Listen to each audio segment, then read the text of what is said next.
some religions that go to house by house and try to convert people to their own religion by telling what is wrong about these people's religion. Now, what do you make of that? Well, there's so many people that have knocked on my door that I don't know who you're talking about. Well, there's... All right, the Mormons. I don't want to... All right, fine, Jehovah's Witnesses. The Mormons and the Jehovah's Witnesses are examples of a Christian cult. What's a Christian cult? A Christian cult is a group of people who call themselves followers of Christ, but they either deny the unique eternal deity of Christ or they deny his bodily resurrection from the dead. Jesus clearly claimed to be uniquely God in human form.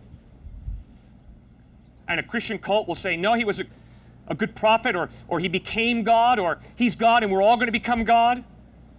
No, Jesus claimed to be the one true Yahweh, living God, revealing himself in human form. And secondly, a lot of Christian cults mess up in the area of his resurrection. The Gospels clearly teach Jesus was stone dead, he was buried. 3 days later, he rose from the dead, and over a period of 40 days, he appeared to over 500 people who saw him risen from the dead.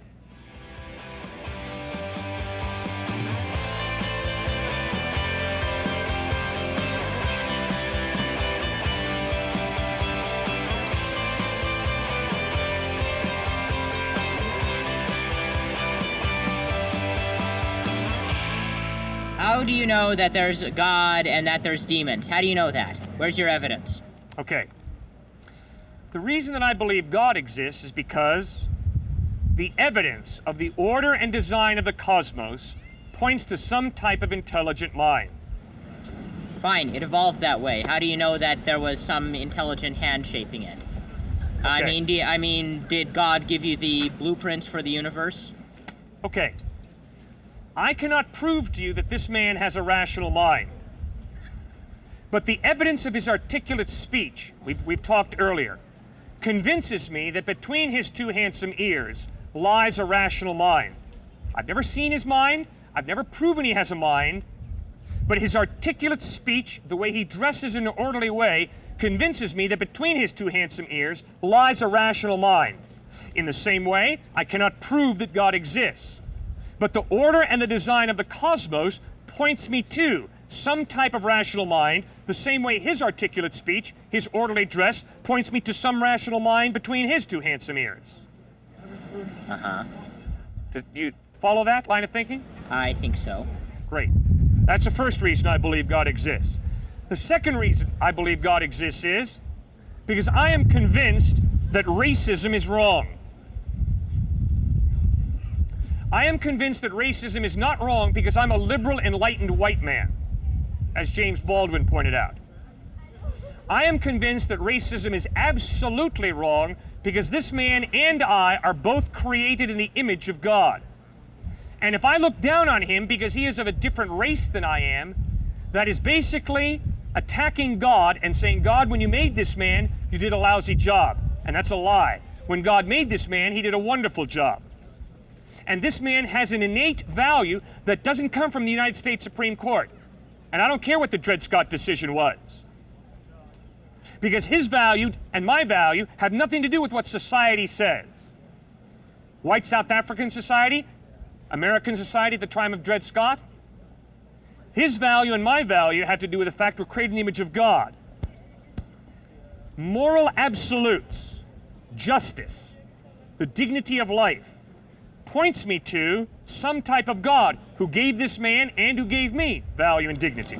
But does moral justice come from some belief that is merely upheld by the armed forces of the West, or from some God? What if Nazi Germany had won the Second World War? Then we wouldn't be hearing anything about Christianism. Then that would be the justice of the world. Okay, I disagree. I think the evidence of the gulags of Stalin, the evidence of Mao Zedong's prison camps in China is that those guys could not stamp out faith in God, faith in Christ. And yes, the martyrs piled up their bodies, they piled up the martyrs' bodies, but human beings still kept on coming back. I know there's a God in heaven, and I'm going to believe in this God. And I don't care how much you try and enforce your atheism and slaughter us, at our hearts, we know that God is real. And I'm convinced that if the Dred Scott decision was still enforced in America today, I'd be fighting that with everything in me, because my conscience convicts me there are moral absolutes, and one of those moral absolutes is justice, and racism is unjust. Therefore, racism is absolutely evil, because there's a real value of justice created and defined by God, who exists before human beings. That's why there's a moral absolute. And guess what? Yeah. Every single one of my moral relativist friends lives that way. Every single one of my because they were raised in a Judeo-Christian culture. Even outside that Judeo-Christian culture. Every single one of my moral relativist friends, although they say morality is relative, they say, but Cliff, you and I really do know what's right, don't we? It is absolutely impossible for you guys to live out moral relativism. Because if moral relativism is true, think about your positions on battered wives, abused children, homosexuality, racism. If moral relativism is true, then the opposite of what you believe on those points is equally true. And you just can't live that out, can you? It's impossible. It is impossible to be a consistent moral relativist. I don't care what your position is. Think about your position on abortion, homosexual rights, battered wives, abused children. Now, if you're a moral relativist, you have to acknowledge the opposite of what I believe is equally true. Isn't it not audacious of you to name this being? Why is he not Buddha? Why is he not Allah? Why is he not a she? Who are you to name the creator?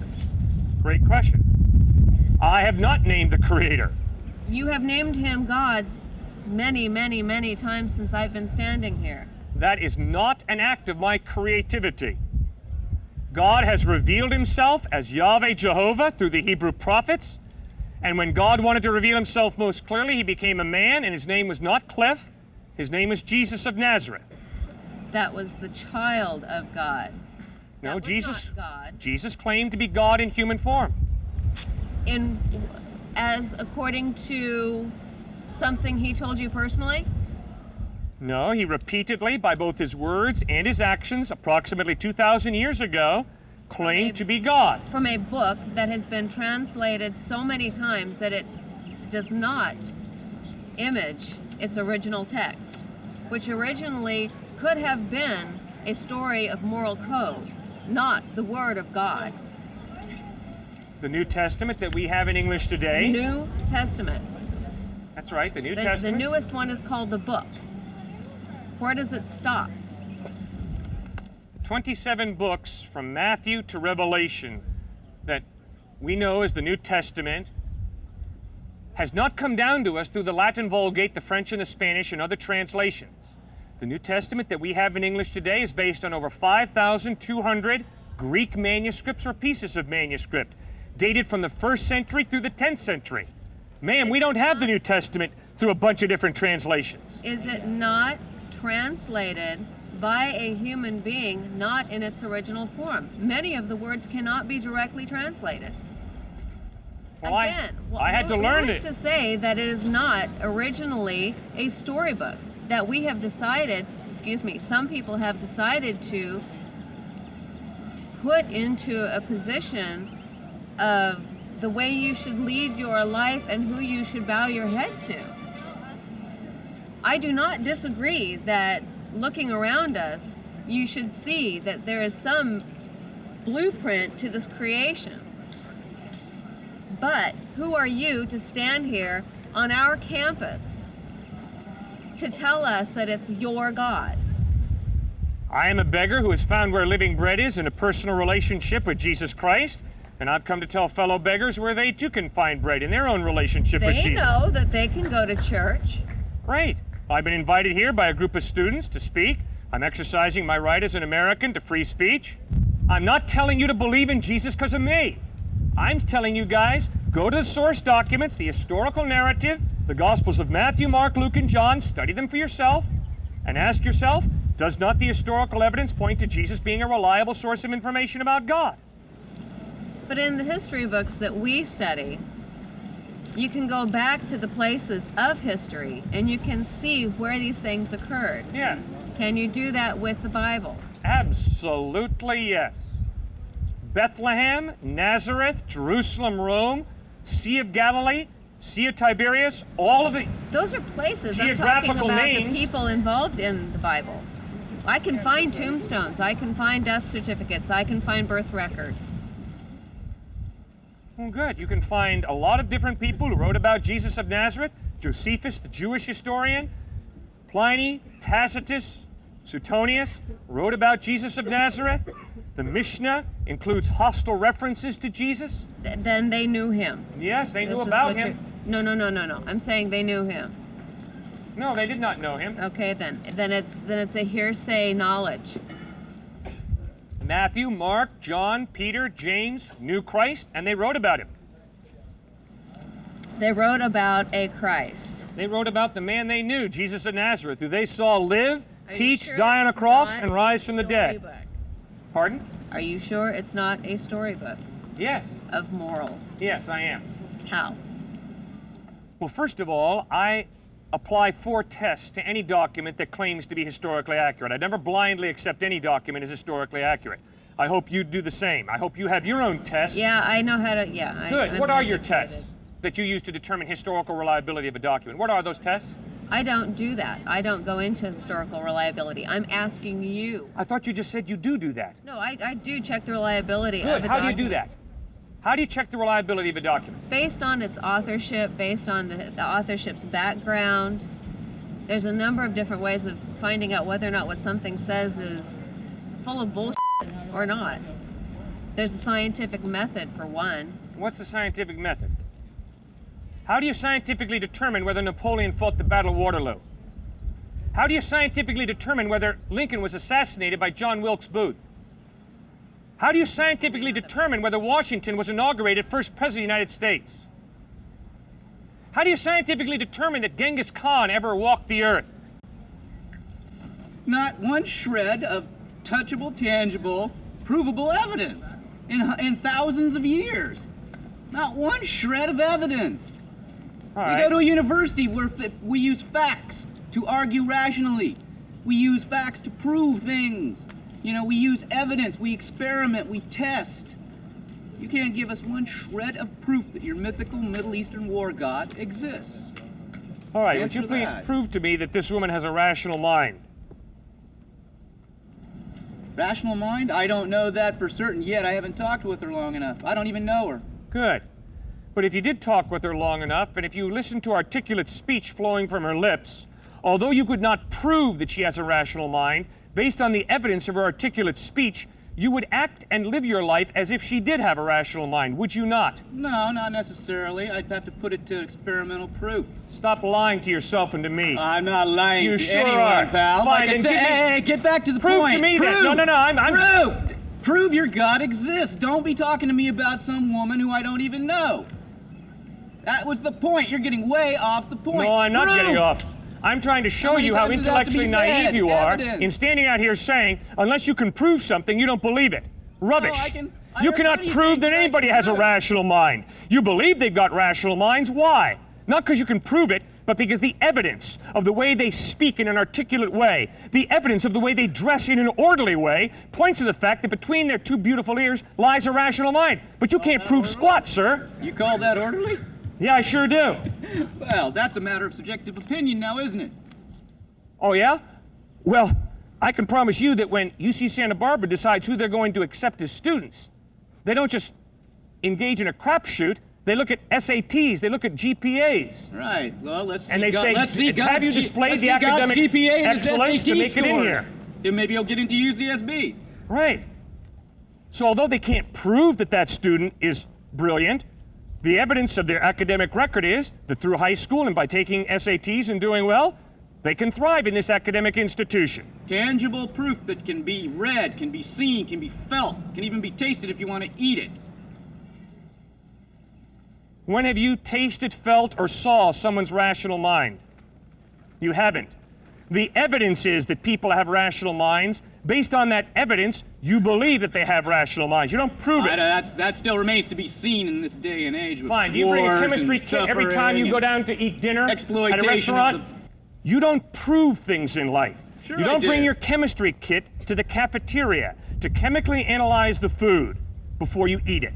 I don't Instead- need to. I've eaten most of this stuff before. Good. I've tested it, tasted it. There's proof that it exists. You have not tested I the don't have food to that take you're it on about to eat faith for that it's lunch. food. You haven't tested that. But based on evidence that UCSB does not hire crooks for cooks, you sit down and eat that food without chemically analyzing it. Yeah, exactly. My point. I've proven it. I can eat No, the you food. have not. You're missing the whole point. No, you're And missing you're my not. And you're comeback. not giving me the proof that I am demanding. Proof Sure. that your God exists. The point is, you can't prove anything in life. Bring him down. I'd like to shake his hand, ask him a few questions in person. Fine, but the point is, you're intellectually naive if you think that It's you have to not prove naive, something pal. in order to believe it. When you're approaching a green traffic light, do you prove that the guy coming down opposite towards the red light is going to stop before you go through it? A lot of times they don't, pal. Do you prove that they're going to stop at the red light before you go through your green light? Do you prove that the pharmacist in that bottle of medicine has put the right medicine? Or do you trust based on evidence of reliability? I cannot prove that God exists, but I can give you more than enough evidence that God exists. The evidence is the order and the design of the cosmos points to an intelligent mind. Not necessarily. Of course it does. No, it doesn't. We're a chaotic universe. I mean, our values and belief systems here are chaotic. Well, I Simply definitely because agree you've with that. gotten everybody to march in Nazi lockstep with yours doesn't necessarily make it true. Well, that's for sure. I'm not asking you to believe that God exists because I believe God exists. You'd be a fool to do that. I'm asking you to believe that God exists because the order and design of the cosmos points to some type of intelligent mind. It could be Osiris. It could be Isis. Sure, you bet it could be Osiris. Any number of mythical Could be Allah. explanations that have risen up over the 100,000 or so years that, I agree. that our species has been in existence. That's correct. But then, aren't you agreeing with me then that there's got to be some type of God or No, gods? I'm not agreeing with you at all. I'm simply saying that we've made up these explanations. Any one of them could be equally as plausible, not proof. Plausibility. Then how is it plausible for you as a thinking human being to conclude the order and the design of the cosmos is an accident? How is that plausible? Order So can you and I are arise from standing at the chaos. foot of Mount Rushmore.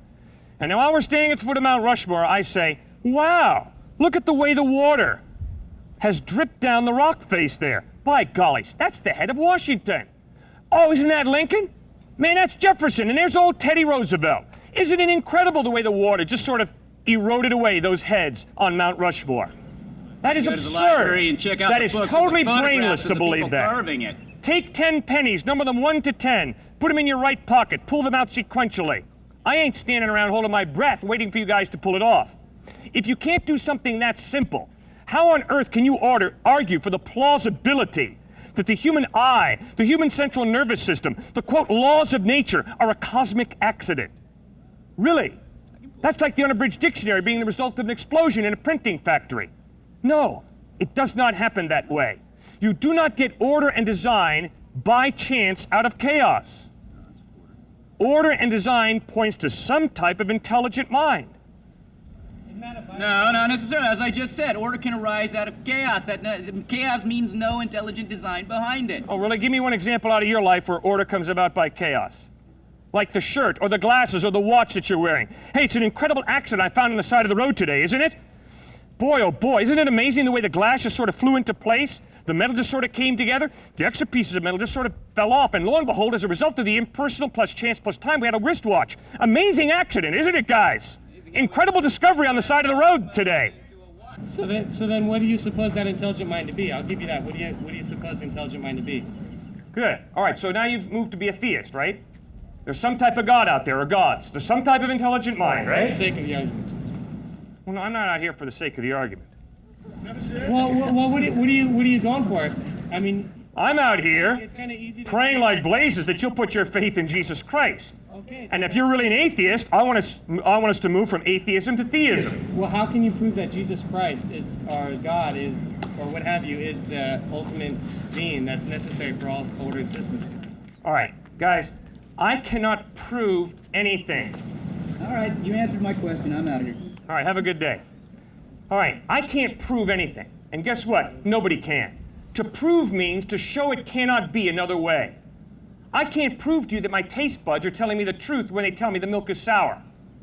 Now, my experience is that my taste buds tell me the truth when they inform me the milk is sour, but I can't prove that. Right, so I would ask, if you're using such logic for your arguments and you're basing everything on inductive or deductive logic, why would you spend your time trying to get other people to believe in what you believe to be Jesus Christ as the ultimate being? Why would you use a logical argument and then in the end say, well, you got to believe it?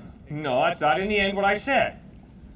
What I said is, although I cannot prove anything, I don't jettison my mind and simply blindly believe. Rather, I look for evidence. And I ask myself, does the evidence point to this being plausible, or does the evidence point to this being implausible? So I, as a thinking human being, don't base my life on proof, but I do base my life on evidence. And I sure am convinced that every single one of you does the same thing. None of you guys can prove to me that on your day of graduation, UCSB is not going to say, hey fellas, no more diplomas this year. We're going to break tradition, no diplomas. It is possible. UCSB could do that. But the evidence of the past 50 years is UCSB doesn't treat their graduating seniors that way. They grant the diplomas. Based on that evidence, you guys are paying a lot of money and putting in a lot of work to get that diploma. That's the way I live my life. I think that's the way the majority of you live your lives. Right. Evidence. You can't prove it deductively that that's going to happen, but you can give some evidence inductively that there's a good chance it's going to happen. So I'm asking, where's all your evidence for Jesus Christ? All right. My evidence for Jesus Christ is historical in nature. Historical knowledge is a legitimate form of knowledge. You have a history department here at UCSB, don't you? Right. You guys pay a few bucks to take history courses here. What is history? It is not based on the repeatability of an experiment like science, is it? You don't get Napoleon back into your history lab every September and have him fight the Battle of Waterloo so that you can show me that Napoleon really fought the Battle of Waterloo. No. Historical knowledge is based on the trustworthiness of eyewitness testimony. Somebody saw Napoleon fight the Battle of Waterloo. They wrote what they saw. We study it in history. Well, the same is true of Jesus and Muhammad, for that matter. I'd like to invite you to Grace Community Church, located at 365 Lukeswood Road in New Canaan, Connecticut. Our services are at 9:30 a.m. and 5:30 p.m. on Sundays. Hope you can join us.